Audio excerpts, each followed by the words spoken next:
spiritual maturity and love. Charles? All right. I would like to thank Dr. Hora and Dr. Lindhorst for their invitation and their encouragement. The opening quotation of my paper is from the first letter of John. There is no fear in love, but perfect love casts out fear. Enlightenment is the word metapsychiatry uses to describe the result of the process of spiritual maturation. During last winter's conference, when we tried to understand the mystery of suffering, we discussed the ways that we can be driven to enlightenment. This year, we are ready to understand how we might be drawn to it. Spiritual maturity is a term that sounds rather vague, and so it requires clarification. One way of clarifying it is to contrast it with types of maturity that are not spiritual.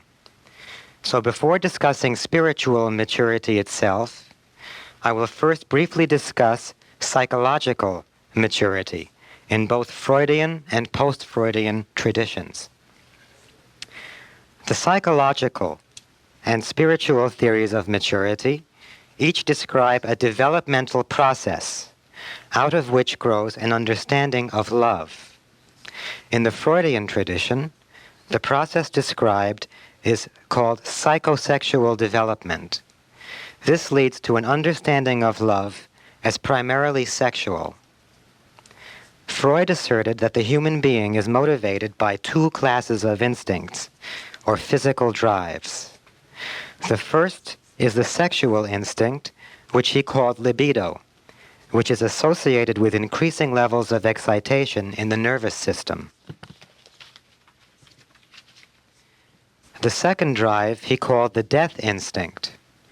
This is the tendency of the organism to return to earlier physical states, before the nervous system was disturbed by external stimulation. This tendency produces conditions of homeostasis and ultimately death. To protect itself from its own self-destruction, the organism diverts much of this death instinct toward the external world in the form of aggression. Hence, this instinct is also called the aggressive drive. Freud's theory of psychosexual development describes how these basic drives interact and change form until they are ultimately expressed in adult love. In the Freudian scheme, love is an expression of a physiological need. The loving impulse is based upon a buildup of excitation within the nervous system. If this excitation is not discharged, the result is neurosis, meaning literally a condition of the nerves. To Freud, all forms of love which we experience are transmutations of the sexual instinct. Sexual love is not only our most intense experience of an overwhelming sensation of pleasure, according to Freud, it is also the prototype of all happiness. All other forms of love or affection, for example, love between parents and children, brothers and sisters, or close friends, are forms of sexual love whose aim has been inhibited. All of this implies that love is understood within the Freudian tradition always has a self-centered motivation. In finding people to love, called in psychoanalysis love objects, the individual is seeking to increase his own pleasure and to avoid the unpleasurable experience of unrelieved nervous excitation. Therefore, love is always conditional. If someone is not fulfilling my needs, then he or she is not a worthy object of my love.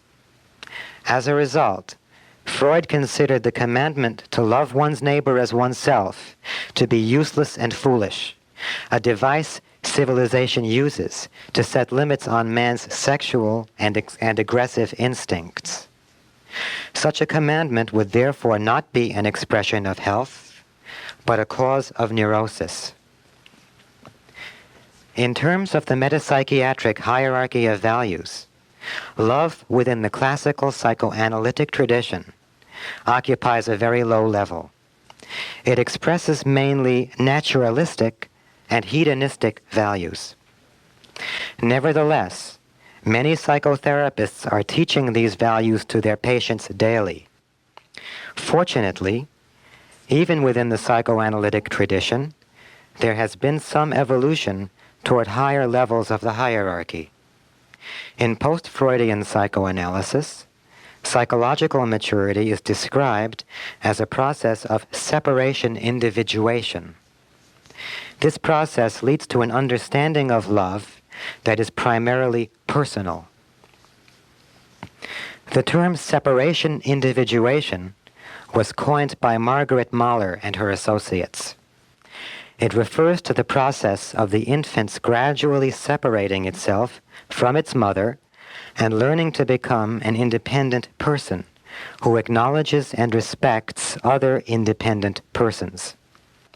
If the individual fails to complete the process of separation individuation, he will be incapable of mature love, for he will then perceive others as merely extensions of himself, here only for his personal gratification.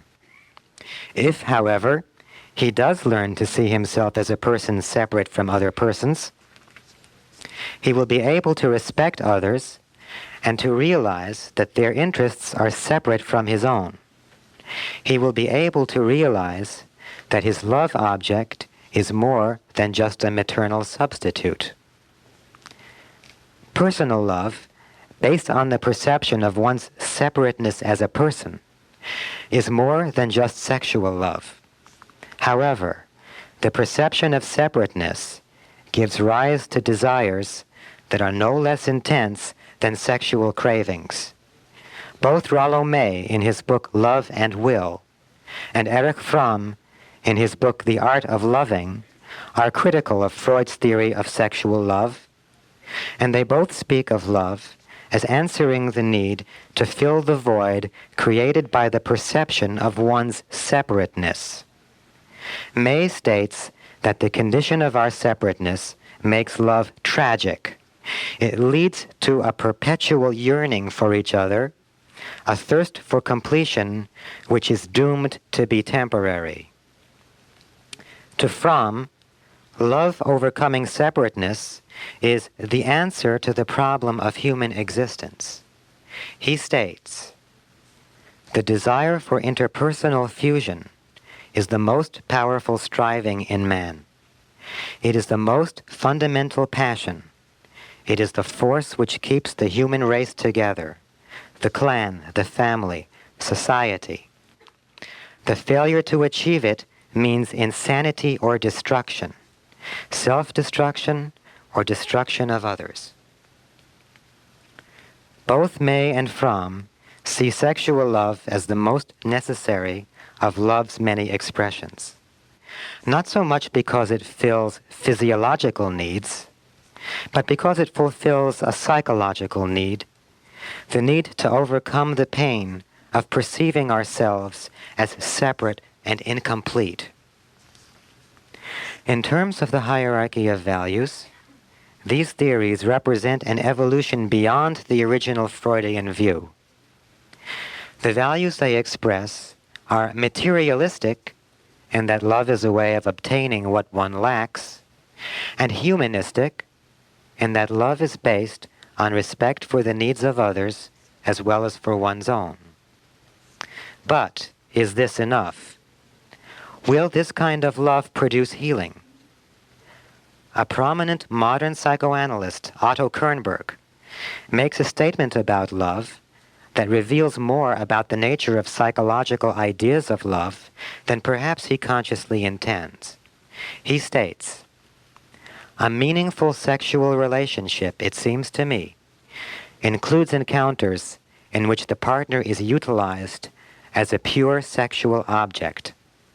Sexual excitement may be maximal during such expression of the need to use and or be used by the other person sexually. Whether our love expresses the perception of a physiological or psychological need we are still using another person to provide what we are lacking. A Course in Miracles has an interesting terminology to describe what inevitably happens. It calls a relationship based on the perception of separateness and incompleteness a special love relationship. A special love relationship has an obstinate tendency to deteriorate into a special hate relationship. If you possess the qualities that complete me, then I will love you in order to obtain them.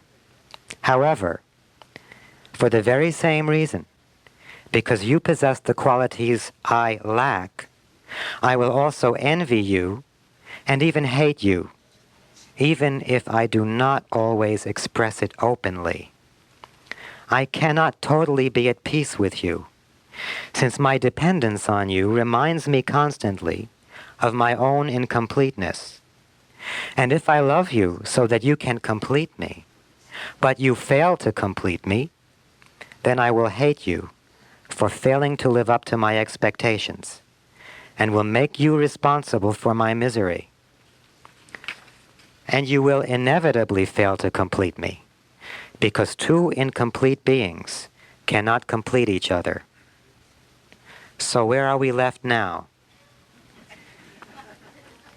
It seems that if we are confined to a psychological understanding of love, we cannot escape the conflict and unhappiness that seem to characterize the human condition. In the traditional understanding, the process of psychosexual development culminates in sexual love. The process of separation individuation culminates in personal love. Metapsychiatry offers a different understanding of the process of maturation. It calls it learning to be here for God. Its result is a love that is spiritual or existential. To mature literally means to ripen, to manifest fully the qualities of what one truly is. One's idea of maturity will therefore be determined by one's understanding of what man is. The idea of psychosexual maturity reveals an understanding of man's nature as biological. The idea of personal maturity reveals an understanding of man's nature as psychological. Metapsychiatry understands man's nature as spiritual. He is an image and likeness of God. This means that the qualities that characterize him are spiritual: peace, love, assurance, gratitude, intelligence, harmony, freedom, wisdom. If an individual is not consciously manifesting these qualities, he has not matured spiritually, no matter where he may be in terms of psychosexual development or separation individuation. Spiritual maturity is called being here for God, becoming a transparency through which divine qualities appear. Its ideal is not the autonomous self of psychology, but the living soul who observes and beholds the creative activity of God in the world. Of course, before reaching spiritual maturity, one may first mature as a biological organism, and then as a psychological person. But metapsychiatry recognizes that maturity has to progress further. The process of growing from psychological to spiritual maturity is called psychospiritual development. Spiritual maturity is known by the presence of existential love. By existential is meant love as a mode of being in the world. What is the nature of this love?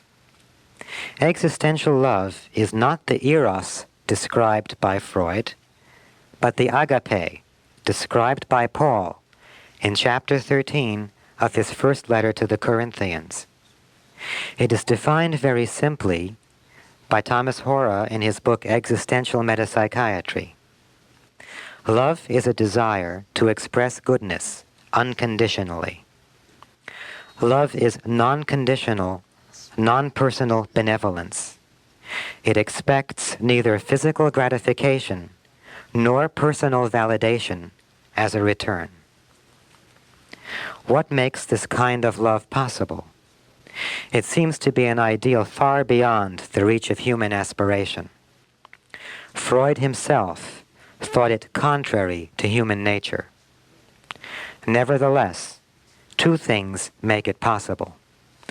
The first is that it is our true nature. The call to spiritual love is only the call to realize what we already are, to remember something we suspect exists in our consciousness, but that we have long forgotten. If we really were the personal egos that psychology tells us we are, then spiritual love would be impossible.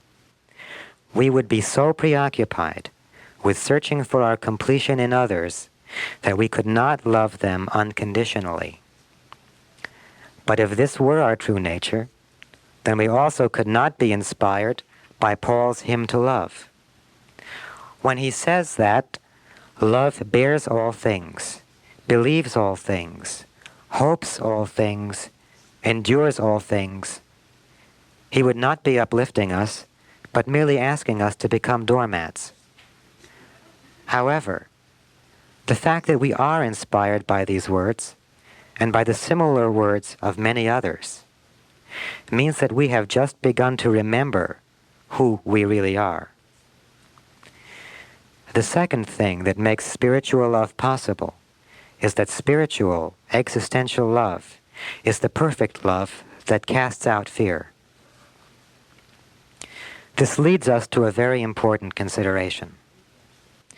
Even if we understand that existential love is possible, it may seem so far above us that we only recoil in despair at the thought of having to attain it. How does one ever get there from here? It is useful now to consider some of the obstacles to existential love. Recognizing these obstacles and working to overcome them reveals the way to eventually attaining a loving consciousness. The first obstacle to existential love is the perception of separation. If we have separated and individuated and become psychological persons, even mature ones, we are still likely to find that existential love eludes us. This is because there is no personhood without fear. A person is separate from other persons and from God. To be separate from God is to be incomplete, disconnected from the source of all goodness, subject even to possible destruction. To be separate from other persons means that we hold conflicting interests and inevitably will do harm to each other. The perception of separation is the origin of fear. If I am separate from my source of goodness and supply, then I perceive myself as lacking. I find myself wanting and therefore subject to all kinds of suffering. If I want, but cannot obtain what I want, then I experience fear, perhaps even fear for my very existence. This is not neurotic fear, which expresses a psychological conflict. This is existential fear, an inevitable aspect of existence as a person. As a person trying to cope with this fear, the only thing I can do is turn to another person. But that other person is incomplete like myself, or at least she perceives herself that way. Interpersonal love cannot cast out fear. It reinforces fear by our teaching each other that we are incomplete and lacking, and must turn to other incomplete beings for our security. No union of persons, not even sexual union, in spite of the burden we so often place upon it, can complete what is by nature incomplete, or can heal existential fear. A second obstacle to existential love is the perception of attack. Separation means vulnerability. One person can be hurt by another person whose interests conflict with his own. It is true that one body can be hurt by another body, but this would not be an obstacle to love unless we perceived it as an attack. It is not so much another person's body that we fear, but his thoughts. The perception of attack is based on the belief that another individual can knowingly intend to do us harm, and that his thought has the power to affect us in some way. Where this belief is present, love cannot exist. A person can still love after accidental damage, but a malevolent intent is devastating. A third obstacle to existential love is the desire to judge. Judgment is essentially the denial of another individual's divine origin. Attack calls for judgment and is unthinkable without it. Judgment is difficult to give up because it is perceived as a tool of defense. Judgment is also difficult to give up because it feels so good. Revenge is sweet, and attack deserves counterattack. However, when we condemn another person, we reinforce our separation from him. Where there is separation, there is fear, and where there is fear, there is no love. In the face of these obstacles, it would seem that existential love is impossible. And indeed it would be, were these obstacles not based upon misperceptions, whose meaning metapsychiatry reveals. Let us examine them more closely. The perception of separation. Every time we ask the second intelligent question, what is what really is, we remind ourselves that there never was a separation. If we truly understood that our nature is spiritual, that we are here as manifestations of infinite love and intelligence, then we could not perceive separation. We would know that our interests do not conflict, but are actually the same. To be here for God, to allow the realization of spiritual qualities. There would be no need to seek our completion in others. There is no incompleteness, since we all share the divine nature. We all aspire to this knowledge. We all know that we need it.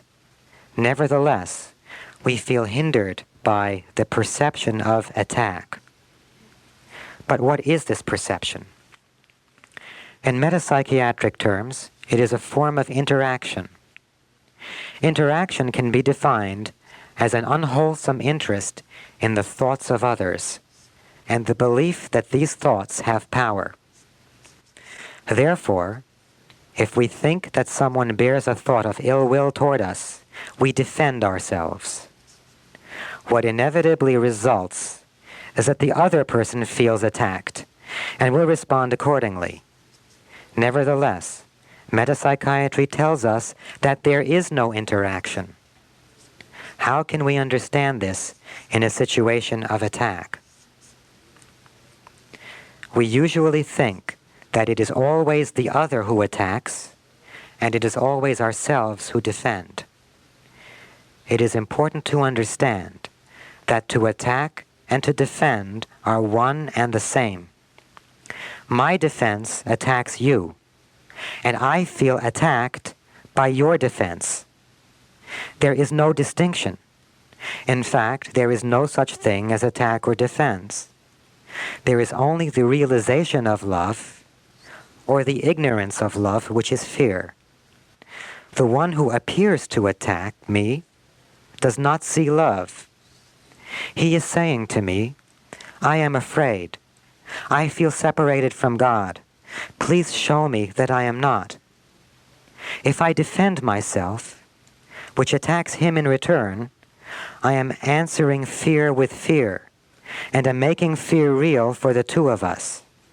However, Once I understand that there is no attack, but only a call for love, I can only respond lovingly, and I am then healed of my own fear.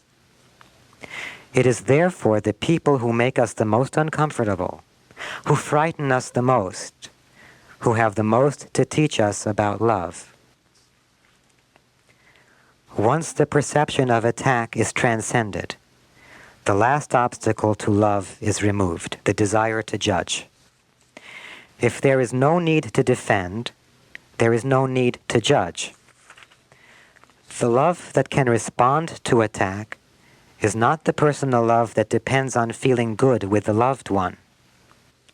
It is the spiritual love that recognizes the child of God even when he is acting out of fear. Once we make this recognition, we automatically lose the desire to judge. Existential love is not only possible, it is the only sure hope for an end to fear. The whole creation has been groaning in travail because this love is not widely known. That is why those of us who are studying metapsychiatry and other spiritual approaches to the understanding of life need to be grateful for our exposure to this love and to hope that we can help to bring it closer to a world that badly needs it. This is my commandment, that you love one another as I have loved you, not as the world loves, but as love intelligence loves, without judgment, without conditions, with a whole heart, and in peace.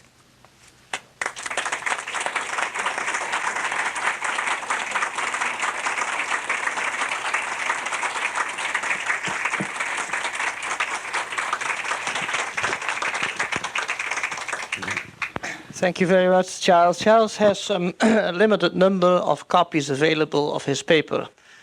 If anybody is interested, can ask him for it later on. We will now spend the rest of our time here with questions, and would you come up there?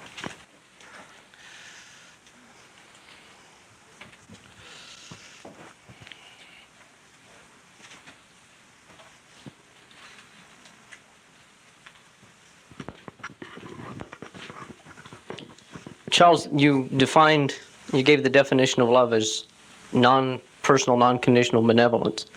And this morning we addressed the idea of love as compassion is the highest form of love. Yes. Could you clarify that as to how that is the highest form? As Jesus said, love one another as I have loved you. Yes. What was that perception? Was that just understanding that someone didn't know, or was that a greater form of seeing?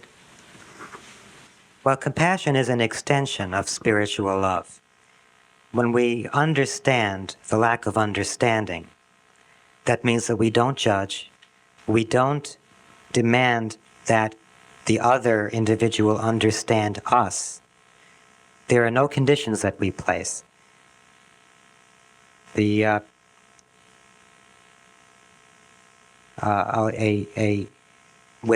compassion, we are tempted to be resentful when we are exposed to other people's lack of understanding, especially if they acted out against us in some way. Where does healing enter in there? Is that perception a healing perception, or is there more to it? Well, as I mentioned in the paper, the realization of spiritual love is the release from fear. That we see beyond the person. We see the child of God or the Christ in the other individual. So we're no longer paying attention to our personal concerns, even to our desire for self-preservation. We even can lose interest in that because we're seeing something else that is much more powerful. And we can learn through the faculties of spiritual discernment and beholding to become aware of this quality in every individual. And when we can become aware of it, it has the power that liberates us from our interest in self-concerns.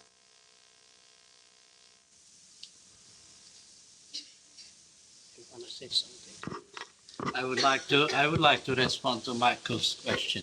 It's a very good one.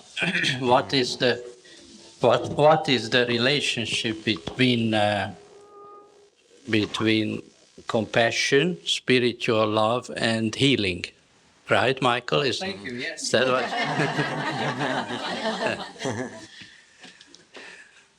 Well, healing means that wholeness has been discerned. Now, what is wholeness? Wholeness is the opposite of fragmentation. That which is holy, that which is whole, is not fragmented. Under normal conditions, so-called normal, unenlightened conditions, we see self and other in interaction. Therefore, our perspective on life and our experiences is fragmented. There is a self and there is another. There is a self and there are many others. This is a fragmented perception of reality. In order for healing to take place, we must behold wholeness. And in wholeness, there are no fragments. As we say, in the realm of love intelligence, there is neither self nor other. There is only that which really is. So in compassion, we don't see somebody there who is sick or is aggressive or obnoxious, right? We see the absence of understanding. It's like seeing darkness. You see the absence of light. Nobody is blamed for it. Compassion is a quality of love which naturally overcomes the fragmented perception of reality. And when Jesus was approached by a leper, and the leper begged him to heal him, he said, "Thou art made whole and pure." And he was healed. What happened? You see? He could see wholeness where fragmentation seemed to be. And this kind of wholeness, being able to behold the wholeness of God's creation, is the healing process. Okay, Michael? Yeah. Yes. Charles, I was wondering if you could comment on the role of forgiveness in eliminating removing the obstacles to existential love. Well, forgiveness is a process of letting go of grievances. The grievances that we carry around as relics from our past. And the Dr. Hora's mini book goes into this very beautifully. It seems that when we become interested in forgiveness, that situations come to our attention. We remember things, we remember grievances, resentments, people who may come into our lives whom we have failed to forgive, who perhaps we have not thought of for a while, all coming to our attention in order to be forgiven. And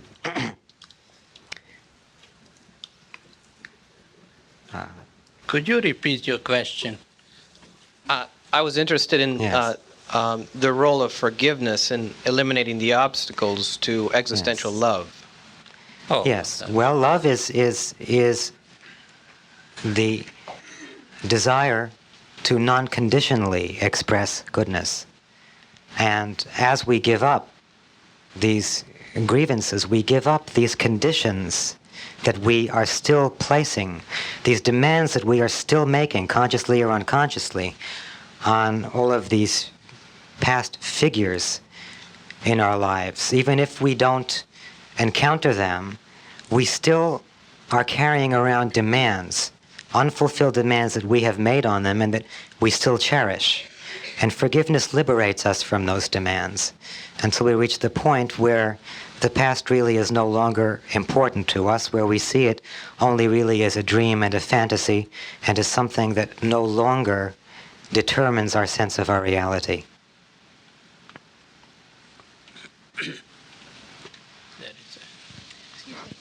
I just wanted to comment, just what Dr. Hora said just a moment ago was very clarifying to me, and also it relates to the issue of forgiveness. I realized that up until this point, I was seeing compassion as a personal thing, a person having compassion on another person. Now, often the idea of forgiveness is one person forgiving another person. And what came clear to me through Charles' paper and Dr. Hora's comments is that both compassion and forgiveness come out of a discernment in which the illusion of personhood is lost. And so what you see is not a poor, ignorant person whom I have to forgive or have compassion on, but you see spiritual good. And I never understood quite how you could understand the lack of understanding and the compassion in that sense be in a context of fragmentation, because I can understand that murderer over there lacks understanding, but if he's going to get me, it's hard to be compassionate. But I came to see that the discernment out of which the compassion and the forgiveness come dissolves the whole illusion of a person on either end. And one sees simply ignorance, and then one sees through the unreality of ignorance to the wholeness that really is. So that's been very clarifying. Yeah. Can I add something to that? Yeah, sure. There is also an invalid notion of forgiveness that's very popular, in which we condemn someone in order to forgive him. I forgive you for that rotten thing you did. We make the offense real in order to gain a sense of moral superiority for forgiving it. But that's not spiritual forgiveness. Spiritual forgiveness, we just let go of the grievance in a spirit of compassion. We learn to look at the situation that had been troubling us in a different way, and out of the context, as Anne has been saying, out of the context of interpersonal interaction. If you consider our definition of spiritual love, you will see that it is non-personal, non-conditional benevolence. See, we wipe out all the persons which seem to be, and we clearly see issues. The issue is not a person who is misbehaving or something. The issue is there understanding or is there no understanding? Is it light or is it darkness? So it's non-personal, non-conditional benevolence. I was curious about your talking about leprosy and disease on the physical plane. Are you saying that change in the perception of the ill person or of the healer actually has the effect of changing the physical manifestation? And talk about that? Well, the position of I'm sorry. No, yes, I'm... Yes. Position of metapsychiatry is that the physical is mental.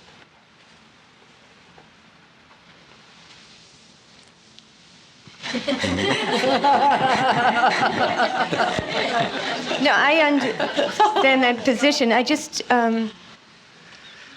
like the healings that do take place, like in leprosy, I guess, or in cancer and these type of things, the idea is that the healer himself or herself has the ability to change the disease process in the other, or is that not a way of...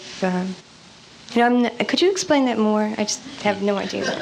What does this question reveal? It's an ingrained idea that healing is done by one person on another person. We see everything in terms of interpersonal actions. Jesus never healed any persons.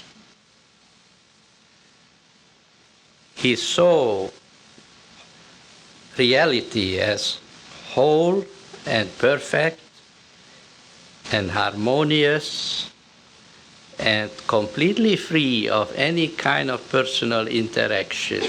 He could see issues.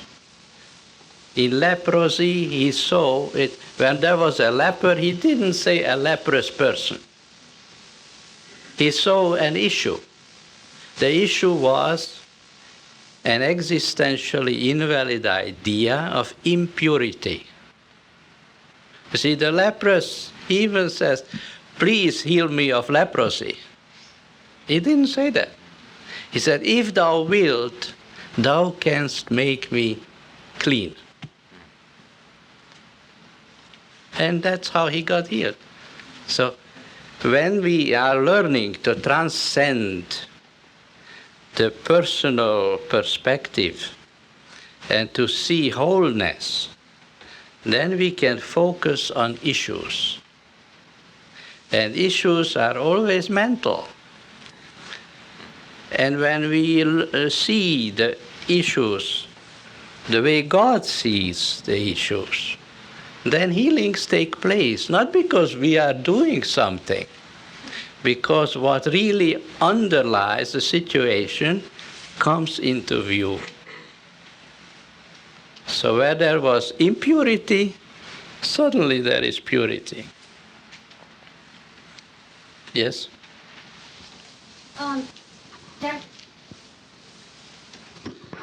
You said the leper said, "If thou canst, thou shalt make me clean."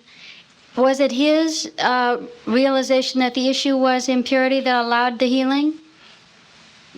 No, we don't know. In those days, they didn't know what the word leprosy.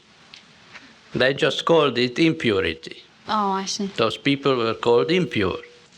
So he probably asked Jesus to help him to become clean. And he says, "Yes, I will." And he was. I understand. But that's the issue. It's an idea. You see, the physical is mental. Whatever appears on the body is a thought. See, phenomena are thoughts appearing as form. And so, if we can see thoughts, we can heal thoughts. And that's all. Our right perception heals an invalid thought. The valid thoughts will eliminate the invalid thought. And when we ask, what is the meaning of what seems to be? Here is a man who seems to be a leper. So, it seems that this man believes that he is unclean, that he is impure. So he suffers, medically we would say he suffers of leprosy, right? But Jesus didn't think he was suffering of leprosy. He saw a man who was suffering from a thought that he is not pure. So he healed that thought. And that's the healing, because the physical is mental. So no matter what our diagnosis is, or what our problem is, it is comforting to know that in the final analysis it is nothing but a thought. But it's very difficult to understand it because we are deeply ingrained in materialism. And we see things as material things that cannot be changed. It is set. The body is a material organism, and once you cut it, you're stuck with it. And if you're dirty, you'll be dirty. And it cannot be healed. So,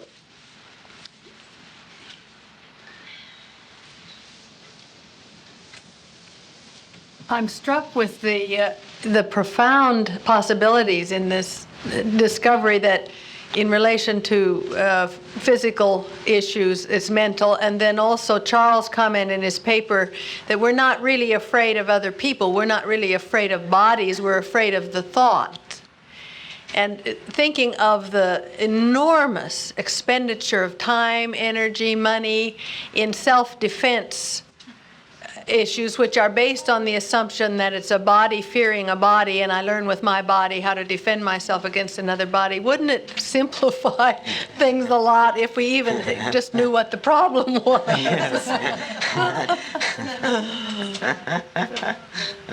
What's the role, or we've talked about an idea about victims, and I mean, victims is another word for the person who wasn't defended, I guess. But in what way do these ideas apply to the idea of victims not being innocent? There are no innocent victims. neither are there guilty victims.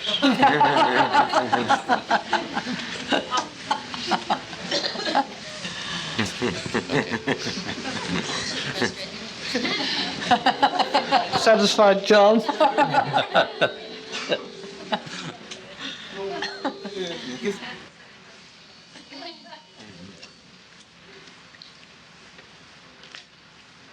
Well, if there's no innocent victims and there's no guilty victims, then Right. you have to transcend the idea of a victim as a person.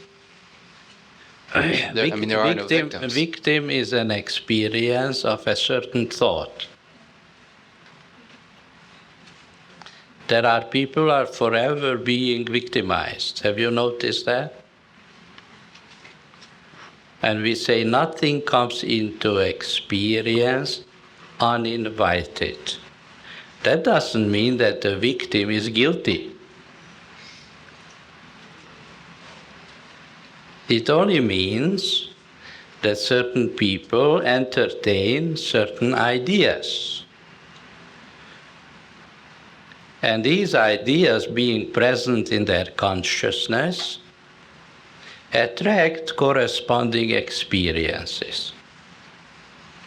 But we don't judge or condemn people for their thoughts, because the thoughts are just flowing into consciousness from the sea of mental garbage, and if we are unaware of them, they nest there, and we experience difficulties in life.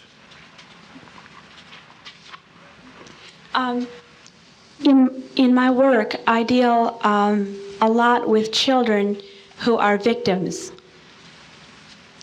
Could you speak to that issue, please? Want to say? Well, in metapsychiatry, we say that children are extensions of parental consciousness. And it could be that the children are manifesting openly what the secret fantasies of the parents may be, or thoughts, influences. It's very difficult, I think, to work metapsychiatrically with children alone. It usually is more effective if the parents have at least some degree of receptivity. But one direction to look at might be, well, what are the values that are being communicated? I'm not quite sure if this is the type of situation that you're referring to in your question. Yes, particularly I deal with children who are victimized by their parents. Uh-huh. If you could speak to that. Well, I think I know the lady, and she's writing her dissertation on incest. Am I correct? Yes.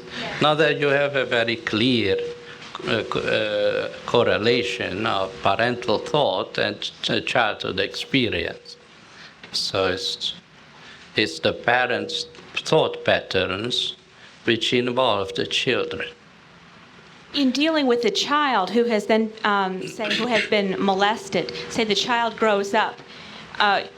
Let's say as a child, is it possible to deal metapsychiatrically with that child, or what issues would be addressed to the child as opposed to dealing with the parent?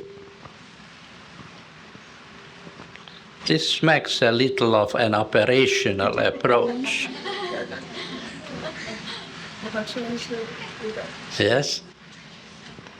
What is an operational approach to a problem? What do I do and how do I do it? Right.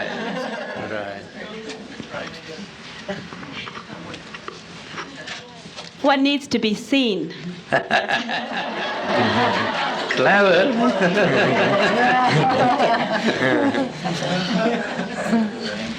Carol, I have a feeling that there's a secret question or exclamation perhaps underlying your comments, and that is, how can such a terrible thing happen to children, and what do I do myself with that sense of outrage that this could even happen? Is there some? Certainly that's part of it. That's sense? part of the issue. Well, if we are outraged, we are at that moment disqualified. Yes. Because we have assumed a judgmental position towards the problem. We can't afford to be outraged. It seems that is where compassion is the only effective response. Right, correct. It seems necessary that for the therapist, the first thing to do in a situation like that is to discern the meaning. What meaning, what value system is revealed in the parents, and maybe help the parents to clarify the value system and the thoughts that they are involved in. I also have found that for myself it's important to see through the picture. This is only a picture of thoughts. There is not some poor little person having something terrible happen to them. There are simply ignorant thoughts running a movie. And it seems if you're to be have the kind of distance that enables one to be helpful in that kind of a situation, you need to see it non-personally and in the context of wholeness rather than in the old personal perspective. Also, one of the ideas that accompanies these kind of situations is that there's some permanent damage that might be done. And by definition, healing implies that there is no permanent reality in these kind of situations, and that there's that through compassion, there's the damage that seems to be is in fact healed completely. Maybe we can learn to rejoice that their names are written up in heaven. Whose names? Carol's? I'm not sure about that.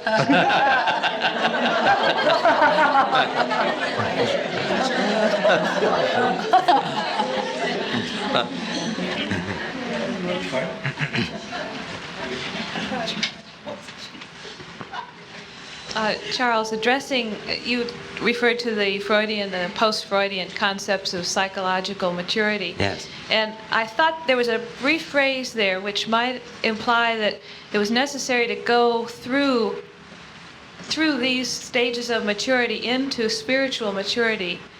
And I know that when we first seek out, if we're coming into metapsychiatry as a patient, we're seeking help from distress, perhaps at some stage of this a lack of development into this psychological maturity. It also would appear that I'm sure that spiritual maturity would appear to the world as psychological maturity. But is it right that it is not necessary to go through the stages of psychological maturity to reach spiritual maturity? That the moment that we see it as fog, it then disperses and we are in spiritual maturity. One doesn't need to go into the stages, does one? It is not necessary. It is only inevitable.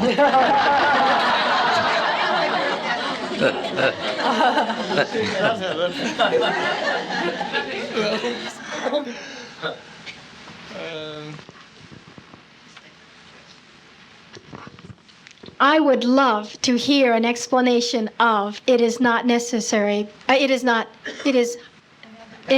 inevitable but not necessary. Please. You don't get it? I don't think I get it. You didn't got it? I didn't got it. Okay, Charles, explain it. Well, if it were necessary, there would be no escape from it. It couldn't be healed. But the human condition is a universal fantasy. No one yet is, at least on record, as having been born without being subject to it. So it seems that this is at least a universal belief that at least has a temporary duration. But it is not necessary because it is always possible at any moment to transcend it. There is one exception that is described in the Bible. There was a man who didn't have to go through these shenanigans. His name was Melchizedek. Yes. Melchizedek. He was a perfect creation, without father, without mother, without descent, without beginning of life, nor end of time, made like unto the Son of God.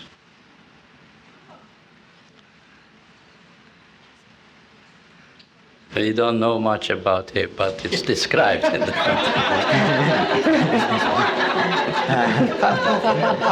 How could we know much about it?